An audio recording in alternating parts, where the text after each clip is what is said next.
Hello my dear friends, how are you. तो मेरे दोस्तों, सीएमए फाउंडेशन की इस सीरीज में आपका फिर से स्वागत है। 3 वीडियोस हम कर चुके हैं, चौथा वीडियो हमारे सामने है अभी है। और इस वीडियो में भी हम अपने 10 क्वेश्चंस को करेंगे सीएमए फाउंडेशन अकाउंटिंग 2022 के इस न्यू सिलेबस में। मेरे दोस्तों, जो भी हमारे स्टडी मटेरियल के अंदर एमसीक्यूज हैं, चाहे मल्टीपल चॉइस क्वेश्चन के अलावा ट्रू एंड फॉल्स है, चाहे फिल इन द ब्लैंक्स है, वो सब हम करने वाले हैं। टोटल 100 वीडियोस बनाने का मैंने आपसे वादा किया है और ये 100 वीडियोस आपके सामने आएंगे। बहुत सारे क्वेश्चंस आप ऑलरेडी जो है पढ़ चुके हैं, जो अच्छी तरह से इसको प्रैक्टिस कर पाएंगे। लेकिन जिन लोगों ने अभी तक सीएमए फाउंडेशन की तैयारी नहीं की, माय डियर फ्रेंड्स, मेरे लेक्चर्स आप परचेज कर सकते हैं और बेसिक हो जाएगा super solid, right.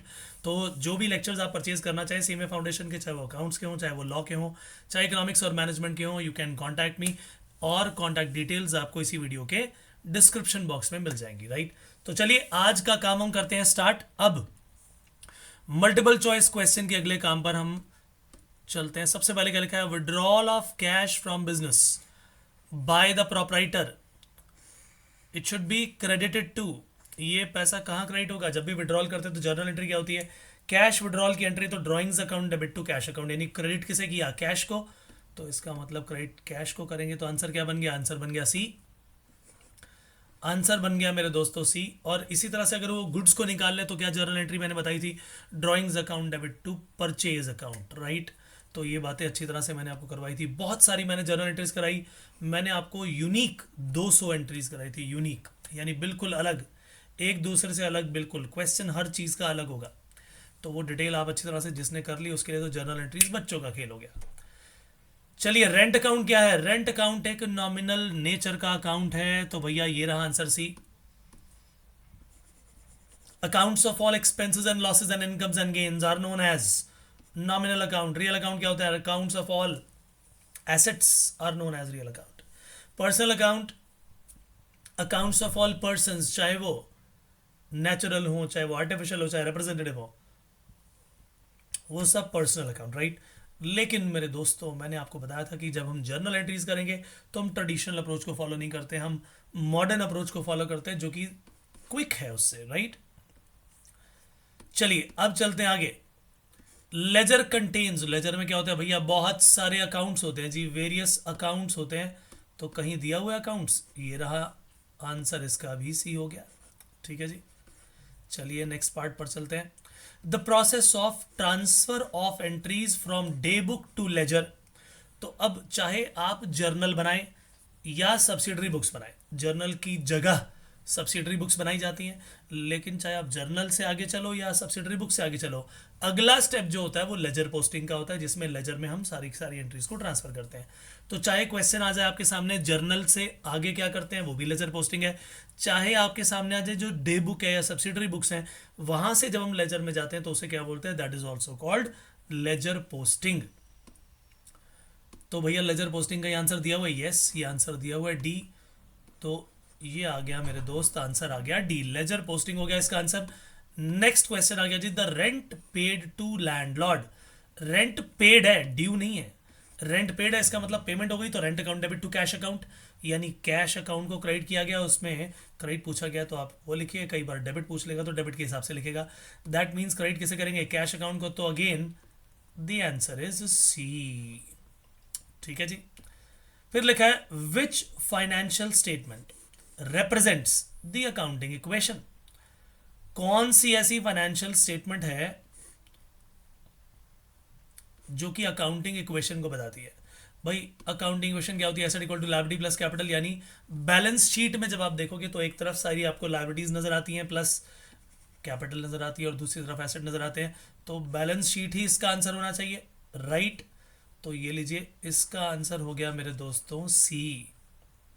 Next part, the debts written off as bad if recovered subsequently. कितनी बार मैंने आपको ये बात बताई है, जब बैड डेट्स जो हैं वो हो जाते हैं तो वो लॉस है, वो पीएनएल में चला गया, खत्म कर दिया। लेकिन अनएक्सपेक्टेडली मान लो अगले साल आपको रिकवर हो गए या उसी साल रिकवर हो गए, तो अब आप क्या दिखाओगे कि मैंने जिस चीज को लॉस दिखा दिया था वो रिकवरी हो गई, तो एक तरह की इनकम ही हो गई। तो उसकी एंट्री हम करते थे cash account debit to bad debts recovered account. तो क्वेश्चन में पूछा है हम क्या करेंगे? The bad debts, the debts written off as bad if recovered subsequently, they will be what? Credited to bad debt से recovered account, credited trade receivable, तो इसका आंसर तो मैंने पहले ही दे दिया, क्रेडिटेड टू बैड डेट से रिकवर्ड अकाउंट। देखो कितनी बढ़िया बात होती है, अगर आपने ढंग से पढ़ा हुआ है ना तो आपको वो लाइन पढ़ते ही आंसर दिमाग में आ जाएगा, आप सीधा आंसर ढूंढना है कहाँ लिखा है। Very very simple. फिर आ गया जी next, a trial balance will not balance. My dear friends, कितने शानदार तरीके से मैंने आपको एरर्स एंड देयर रेक्टिफिकेशन की सारी बातें करवाई थी और उसमें बताया था कि क्यों जो है ट्रायल बैलेंस मैच नहीं करता, और खासकर तब जब अमाउंट्स डिफरेंट हो जाते हैं। अगर करेक्ट एंट्री 2 बार पोस्ट कर दी तो कोई दिक्कत नहीं है, डेबिट में भी उतना ही लिखा, क्रेडिट में भी उतना ही लिखा, 100 रुपये इधर आए 100 रुपये इधर आए, मान लो यही एंट्री रिपीट कर दोगे तो भी डेबिट क्रेडिट बराबर है। Next, the purchase on credit basis is debited to purchase and credited to cash. तब भी एक चीज डेबिट हो गई एक चीज क्रेडिट हो गई और अमाउंट भी सेम रहा, इसका मतलब इसमें भी किसी भी तरह की कोई गलती नहीं है। यहां पर गलती तो है मगर यहां पर ट्रायल बैलेंस मैच कर जाएगा, तो दोनों ही केसेस में ट्रायल बैलेंस जो है वो टैली कर जाएगा पहले और दूसरे पार्ट में। तीसरा देखते हैं, लिखा क्या है, ₹500 cash payment to creditor is debited to creditor as 50 but credited to cash as 500। यहीं पर गड़बड़ आएगी, यहीं पर गड़बड़ आएगी क्योंकि जो क्रेडिटर है वो 50 रुपए से कम हुए और कैश 500 से कम हो गया, बैलेंस बिगड़ गया। दैट मीन्स यहीं पर ट्रायल बैलेंस आपका मैच नहीं होगा और यही क्या है, आंसर है करेक्ट। तो 37 का आंसर ये था और इसका है सी। नेक्स्ट पे चलते हैं जी। A trial balance shows, trial balance क्या शो करता है my dear friends? Trial balance एक ही चीज बताता है, अरिथमेटिकल एक्यूरेसी ऑफ अकाउंट्स। कितनी बार ये मैंने क्वेश्चन आपको करवाया, मल्टीपल टाइम्स, राइट। तो ओनली अरिथमेटिकल एक्यूरेसी ही बताता है, तो ये लीजिए अरिथमेटिकल एक्यूरेसी ऑफ अकाउंट्स ही वो बताता है, तो ये आ गया हमारे सामने answer, only arithmetical accuracy of accounts.